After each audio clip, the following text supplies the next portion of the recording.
Hello beautiful, welcome back to my channel. My name is Bettina and I'm the makeup enthusiast. In today's video, I am doing a video that some of you have been asking for a while now. This is my palette ranking video for 2021. So this is ranking all of the palettes that I purchased in 2021. I have 18 palettes in front of me here. I did not realize that I purchased that many palettes in 2021. I am gobsmacked and I really hope that I don't purchase that many palettes in 2022. If you want to know where all of the palettes that I purchased in 2021 rank in my ranking, then stay tuned. But before we get into the video, if you are new around here, I hope you consider subscribing down below. I do a lot of project panning content. I also do a lot of other beauty related content on my channel. I would love for you to join the channel and keep up to date on all my future content. And without further ado, let's jump on into it. So this was incredibly difficult. I just made some really rash decisions. I tried to do it as quickly as I could so I didn't ponder on it for too long and change my mind a million times, but I think I am happy and confident with my ranking. I just want to say though that all of the palettes that I purchased last year, I do love. I don't hate any of them. I wouldn't declutter any of them. They all have their place in my collection. This is just me comparing them to each other. I think that they're all great. I think they all serve a purpose, but I just think that some, for me personally, I have been grabbing towards more often. And that is one thing that I have really tried to use as a bit of a guide in terms of ranking these, is like, what palettes have I been organically reaching for throughout the year? What palettes have I really enjoyed working with throughout the year? What color stories have I really enjoyed? What like eyeshadow looks have I received the most like positive feedback on, I guess you could say. So starting off with we're gonna go like 18 to 1. That's how I'm going to do this video. So we're going to start off with the palette in position 18, and that is my Pat McGrath Nocturnal Nirvana eyeshadow quad. This is a quad that I purchased. It actually was released as part of I think it was the 2020 Christmas collection, and I purchased this one in 2021 during one of the sales. I do like using these eyeshadows, but just because they're on the deeper side of the color spectrum in terms of like the blue, the green and the purple, they're a lot deeper. So in terms of how often I reach for this palette, it's not that often, but when I do reach for it, it looks really pretty. So just for like terms of how much I reach for it and usability in my normal like way I like to do my makeup, that's why this is featuring in number 18, but it is a nice formula. It definitely is a nice formula. You guys are gonna probably think that I have lost my marbles, but in number 17, you were gonna be so shocked. But number 17 is actually this palette right here, and this is my Pat McGrath Divine Rose 2 palette. I do have it in the metallic pink packaging, and it actually has fingerprints all over it and it's really dirty. That's a little bit better. And it's scratched up quite a lot at the moment as well. Mine actually squeaks, which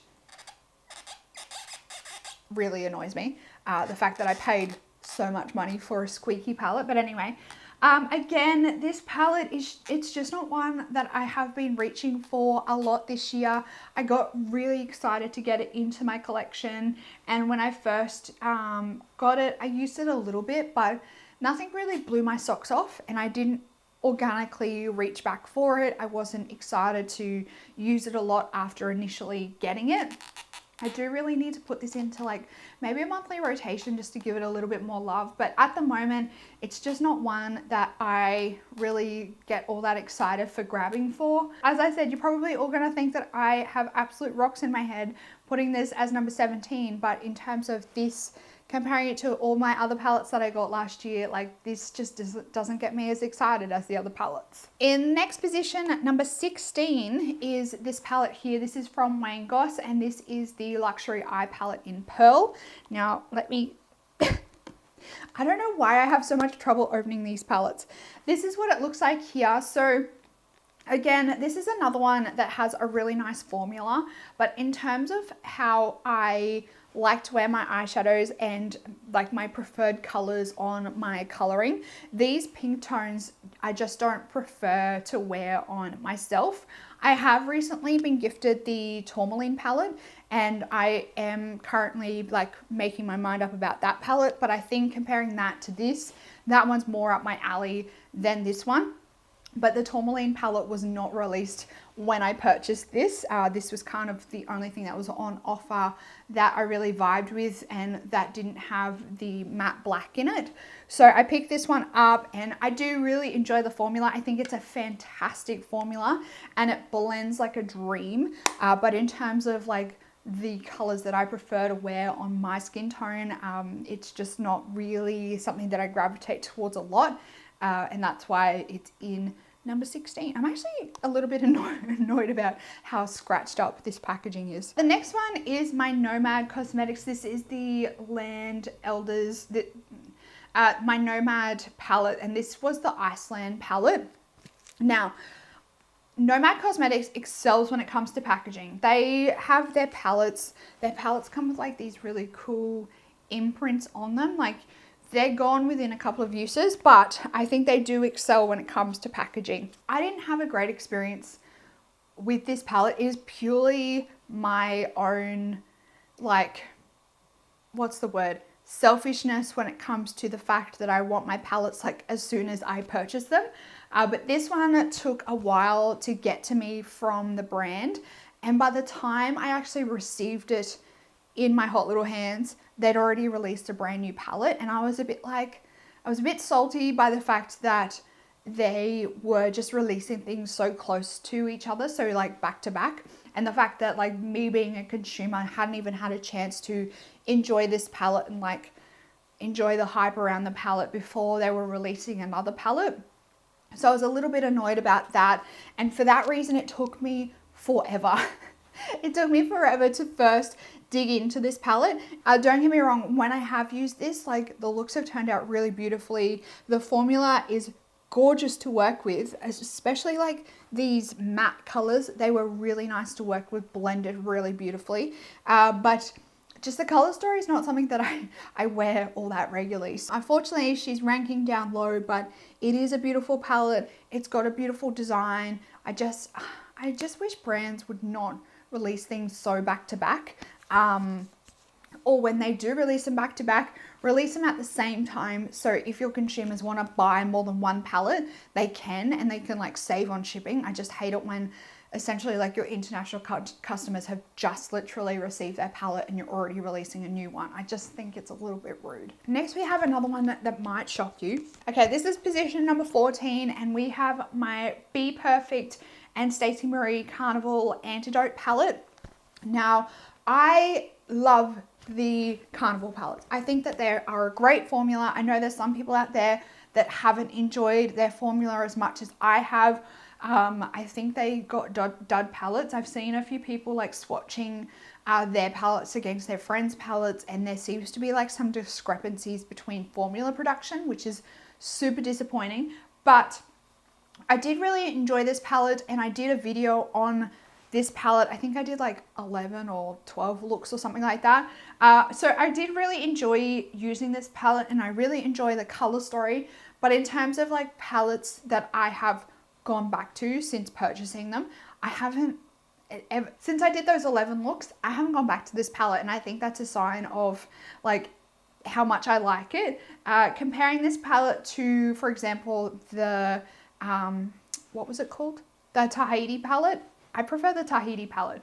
This one, I just think it's too big, too bulky. I kind of wish that I didn't buy it now. Do I? Yeah, I probably could easily go without this palette. It's a good palette. It's a good palette. I personally think it is a good palette.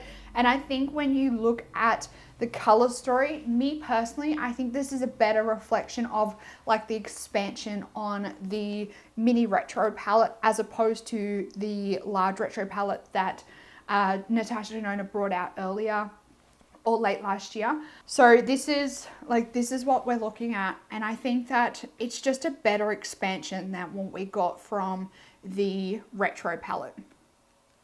Like you've got more of those greens and those pinks in there, and I just think that it is a good like expansion on that color story. And in my video I did play with like crossing like the border of the colors, and I think it worked really well. I like this palette. I just really think that BH Cosmetics need to tone it, like they just need to condense it down. And I know I've heard that Stacey Marie is a massive fan of really big palettes, but I'm not.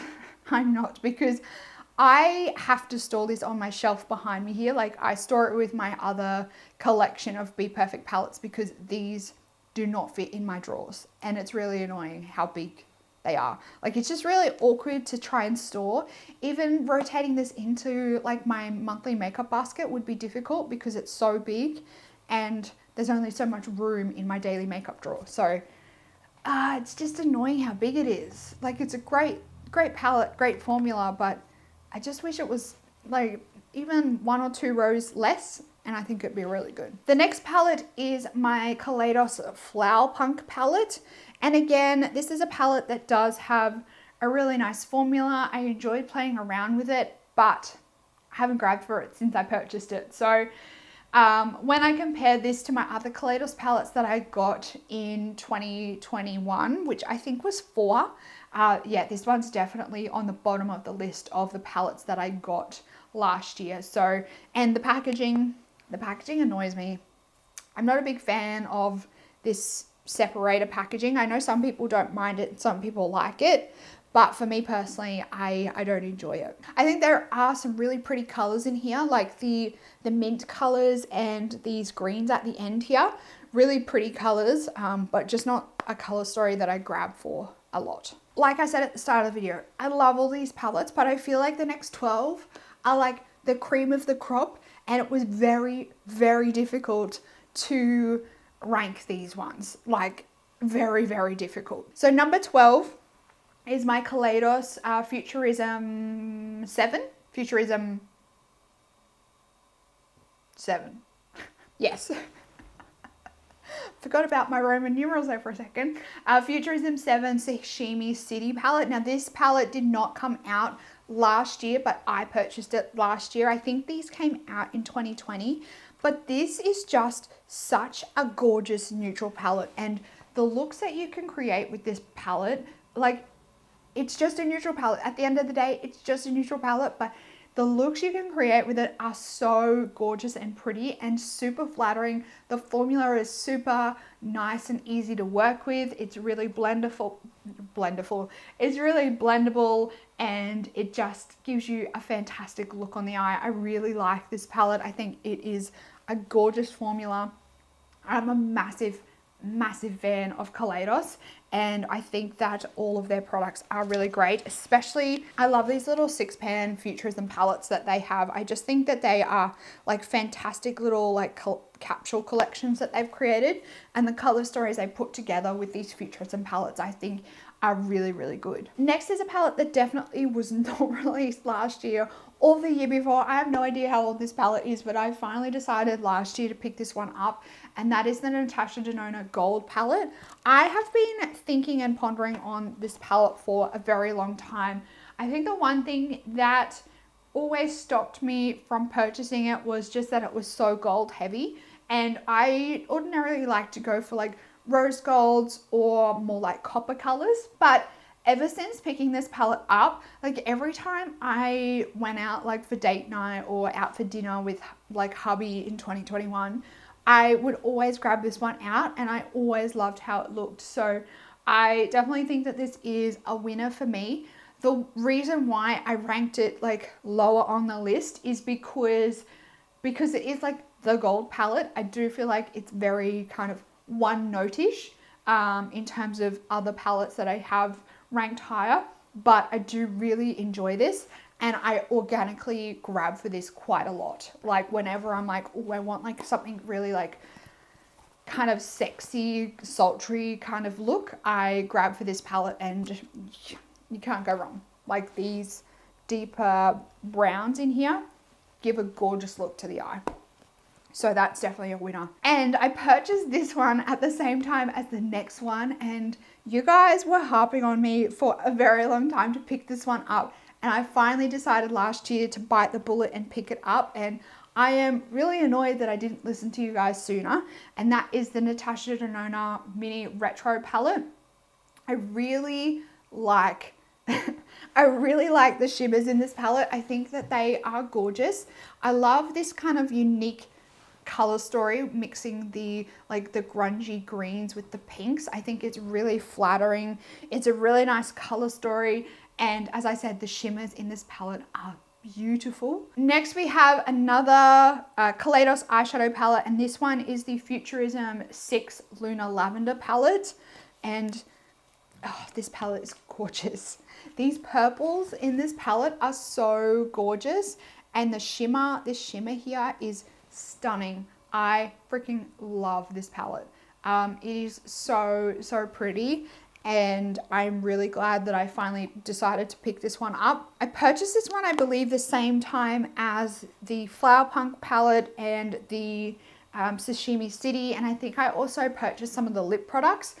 I'm so glad that I finally decided to pick this one up along with the Sashimi City, because I just think that they are both great little palettes and I really like the color story on this one. Next is one that I hummed and hawed about for about a month and a half, and then Sephora decided to have a sale, so I decided to pick it up. That is the Natasha Denona Soco Loco palette, and I've used this a lot. And every time I've done an eyeshadow look using this palette and I've filmed a video of some sort, you guys have always been like begging me like what's on my eyes and complimenting what's on my eyes. So I think that's a good indicator that it's a great hit of a palette. I love the color story.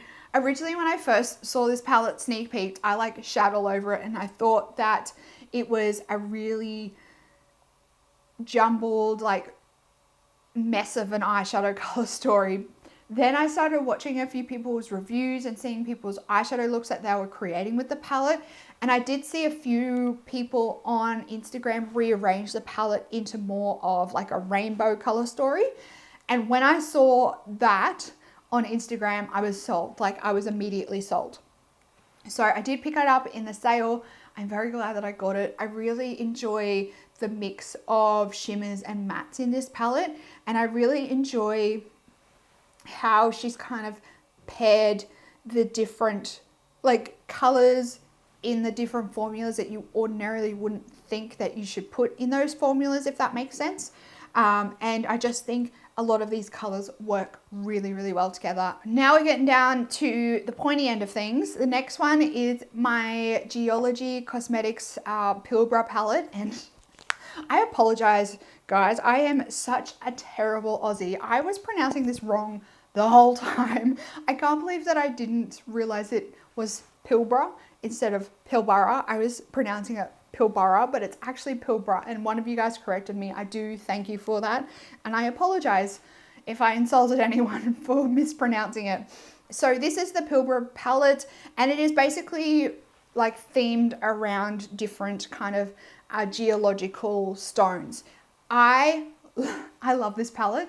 Every time I've kind of like gone away for overnight or a weekend, like we went away for a weekend a few times, I took this palette with me because it just gave me such beautiful looks. It was neutral, but it had a nice little twist to the colors, and it always gave a really nice look to the eyes, and the formula is really beautiful. This is actually the first eyeshadow palette from Geology Cosmetics, and I am super excited to see what they bring out in the next year. I've seen like sneak peeks, I think, of some things that they're working on, and I am so excited to see what they come out with. Like, I was just really floored by how good this palette was. Even down to like this one here in the corner is a duochrome. So is this one. Like they are so pretty, and I think they did a fantastic job. I really like this palette. It's such a great neutral palette. Like if you're looking for a great little compact neutral palette, Australian made, Australian owned, check this palette out because You will not be disappointed. And that ranked in at number 7. This palette was a hard one to rank. Some of you might be a little bit disappointed by how low I'm ranking this, but I think it fits. And when you hear me out, you'll understand why. This is my Nature Cosmetics Silent Night palette. Now, don't get me wrong. I think this is an amazing palette. And the one redeeming quality in this palette is this amazing, glorious multichrome on the end here, baubles. It is absolutely stunning. Like the best multichrome I think I've ever tried. And the color on it it's like chef's kiss. It is so good. However, the mattes in this palette, I didn't love as much as I normally do from Glamonatrix. I can definitely make them work and you can definitely get some pretty looks out of it. But I don't love the mattes in here as much as I normally do. Baubles, hands down, stand out, 10 out of 10. Would buy baubles again because it is, it's like it legit is like one of the best multichromes I have ever tried. It's so good. It is so freaking good. Kaylee, if you're watching this, you need to bring out baubles in a single.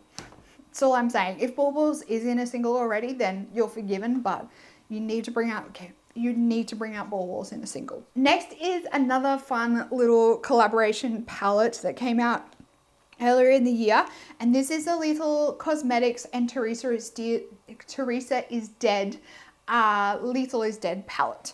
And this is a little 9-pan palette that Teresa designed. And I really like this color story. And I have quite often throughout the year grabbed back into this palette for just like one or two of the colors. Like I have been doing my eyeshadow and I've been like, oh, that color from the Lethal palette will pair perfectly with this look. And I've just dipped into one color. The color Spellbound, this shimmery purple up in the corner here, is so gorgeous. It is a beautiful like silvery lavender color. It's so pretty. The mattes in here are gorgeous. I love the tones. One thing that always draws me towards Lethal is the fact that they have like a pretty ordinary color lineup, but each of their colors that they have in their range, they just have like a little bit of a tweak to them, a little bit of like a uniqueness to the color tone that they've picked. And that's one thing that I always go back to with Lethal. Their formula is super buildable. It's super nice to work with. It's really blendable. And their shimmers, I know some people don't really enjoy their shimmers, but I really like their shimmers. I think you just got to figure out how to work with them properly. And they always work really well with glitter glue. Like if you want a little bit more of an impact with the shadow, just chuck a glitter glue down and you'll be on the money. You'll be on the money. Next is another palette that didn't again come out last year, but I sat on this one for a while waiting to see if something better would come out, and I decided to just go with this palette instead. And some of you just kept telling me how good the palette was, so I decided to pick it up. It was a bit of a shit show to try and get this palette. That's a story for another day. But I did finally end up with the palette in my hot little hands, and that is the Glamonatrix Ice Cream Palette. This is ranking at number 4, and I know that's probably a shock, but every time I've grabbed for this palette and dipped into it, I've just really enjoyed the looks. I've really enjoyed how it's worked and how the colors pair together, and these like more pastel-y type colors look really beautiful on the eyes, and I just think it's a really great color story that fits together, and the formula is really nice as well. So I really enjoy this one. I definitely still have a bit of a not disgust, but a little bit of a dislike for Glamonatrix just based on their really awkwardly weird shaped palettes. But I do think they have a good formula, and if you find a palette that you like the color story of, I would recommend picking it up if you can handle the awkward shape. The reason why I grabbed this one was because I liked the color story, and also because I knew it would be a lot easier to store than their normal palettes. I am really glad that I have this in my collection, and it does fill a little bit of a void in my collection because I don't have a lot of palettes that have these more like lighter, fun, summery colors that you can almost like pastelize. If you've been here for a while, you'll probably know which palettes I purchased in 2021. So you might have an idea of like what the last 3 palettes are left. Let me know in the comments your guesses of what ranked 1, 2, and 3. And let's see how you did. This was really hard. This was really, really hard to decide which one went in 1, 2, and 3. But I think I've chosen well. Like I said, again, I'm like a broken record. I love all of these palettes. I just think that these are like the cream of the crop. Number 3 is my Kaleidos Makeup and Angelica Nyquist Club Nebula palette. I did do a video on this one as well, and I think Angelica did a really great job on this color story. I think she did a really great job like pairing the colors together. It's a fun color story. I can't even remember how many looks I did with it. I think I did like 5 or something. It was the same great formula that Kaleidos always has, and some of the shimmers in this palette are like to die for. Absolutely gorgeous. I really need to grab this one out again because I have neglected it a little bit, but like the really deep colors, like the blue, the teal, and the burgundy, they were so good. So good to work with as well. And that lime green, oh, gorgeous. Gorgeous, absolutely gorgeous. This palette was so fun to play with. Palette number 2 is one that I have not been able to put down since I picked it up. And I think it's like the last palette that I purchased in 2021, but it quickly rose to the occasion and it has not disappointed, and I've been really enjoying using the palette. I know a lot of people have not enjoyed this palette, but I think it's a gorgeous palette, and it's this one. This is the Pat McGrath Mothership Mega Celestial Odyssey palette. This is what it looks like, and ever since I got this palette in my collection, I've used it a fair bit. Like, I haven't used it as much as I wanted to, but every time I've used it, I just loved it. Like, every time I used it, I was kind of like, oh, that shimmer is gorgeous. So like I said, haven't used it as much as I wanted to, but a lot of the shimmers that I have already used in the palette are jaw dropper. I loved it. Comparing this to the palette last year, I did really like last year's Christmas palette as well, but I prefer the mattes in this palette than the ones from last year. The mattes in this one, I think, just work better for my like style and my aesthetic.